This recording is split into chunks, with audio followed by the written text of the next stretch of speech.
Hai guys, selamat datang di podcast kami.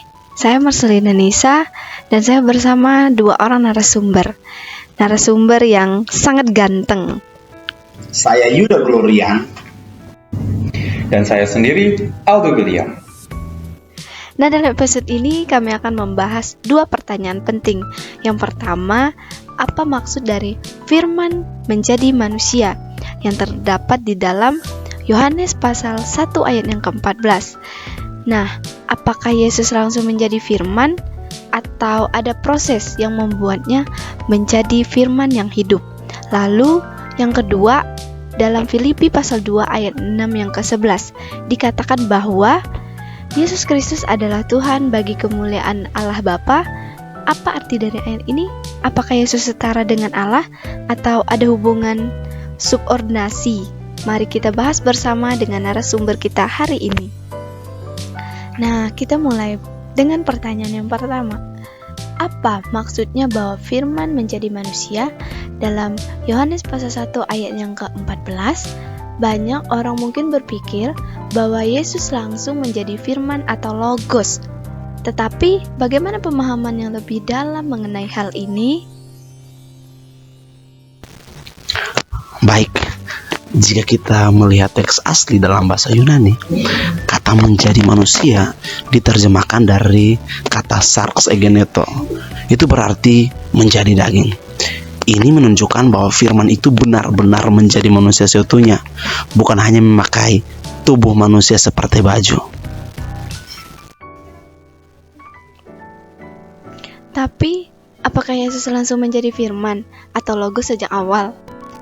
Oh tidak, Yesus menjadi firman yang hidup, menjadi logos bukan karena ia langsung berada dalam posisi itu, bukan secara supernatural, tetapi karena Yesus taat kepada Bapa sampai mati di kayu salib. Itu bisa kita lihat di Filipi 2 ayat 8-9. Di situ menjelaskan bahwa karena ketaatannya sampai mati, Allah sangat meninggikan dia dan mengaruniakan nama di atas segala nama.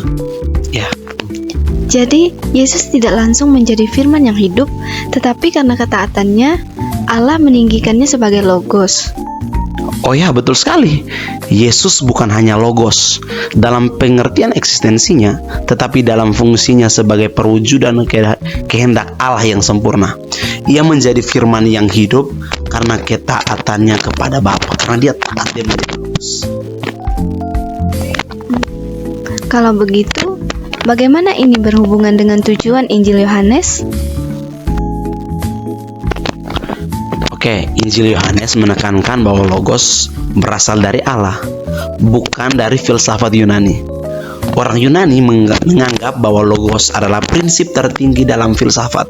Tetapi dalam Injil Yohanes menunjukkan bahwa logos yang sejati itu adalah Yesus yang taat kepada Bapa dan menjadi manifestasi kehendak Bapa.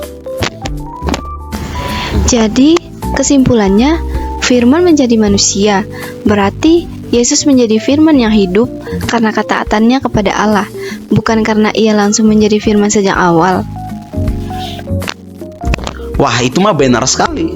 Seperti yang Yesus katakan sendiri dalam Yohanes 4 ayat 34. Makananku adalah melakukan kehendak Dia yang mengutus aku dan menyelesaikan pekerjaannya.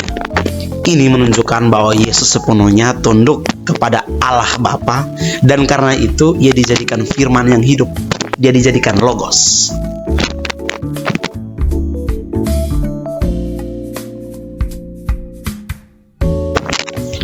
Sekarang, mari kita masuk ke pertanyaan yang kedua.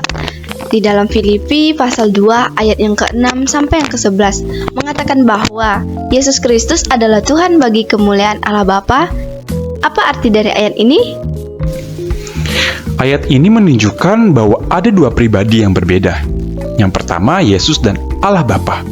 Ini juga menunjukkan adanya hubungan subordinasi yang antara Yesus dengan Allah Bapa, yang berarti bahwa Allah lebih besar daripada Yesus. Wow, menarik. Jadi, ini berarti Yesus bukan Tuhan dalam arti yang setara dengan Allah. Benar sekali. Di dalam konteks surat Filipi pasal yang kedua ayat 6 sampai ayat ke-11, Yesus menerima kemuliaan sebagai Tuhan bukan untuk dirinya sendiri, tetapi untuk kemuliaan Allah Bapa. Dengan kata lain, Yesus tidak memiliki kemuliaan sebagai Tuhan jika tidak dikehendaki oleh Allah Bapa yang merupakan sumber segala kemuliaan. Jadi, ketika dikatakan bahwa Yesus adalah Tuhan bagi kemuliaan Allah Bapa, itu berarti Yesus ditinggikan oleh Allah bukan karena dirinya sendiri, tetapi karena kehendak Allah. Tepat sekali. Ini juga menjelaskan bahwa Yesus datang ke dunia dalam ketaatan kepada Allah, bukan untuk mencari kemuliaan dirinya sendiri.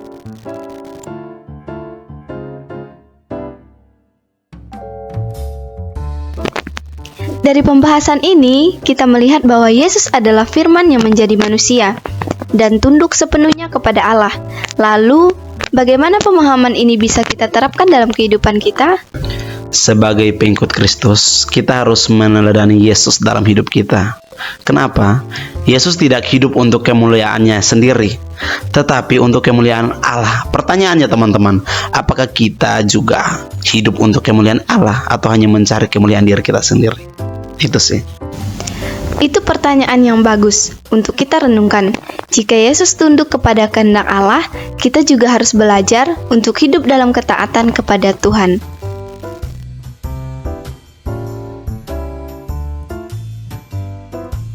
Luar biasa ya, hari ini kita telah belajar banyak tentang makna firman menjadi manusia dalam Yohanes pasal 1 ayat yang ke-14 dan bagaimana Yesus adalah Tuhan bagi kemuliaan Allah Bapa dalam Filipi pasal 2 ayat 6 sampai yang ke-11.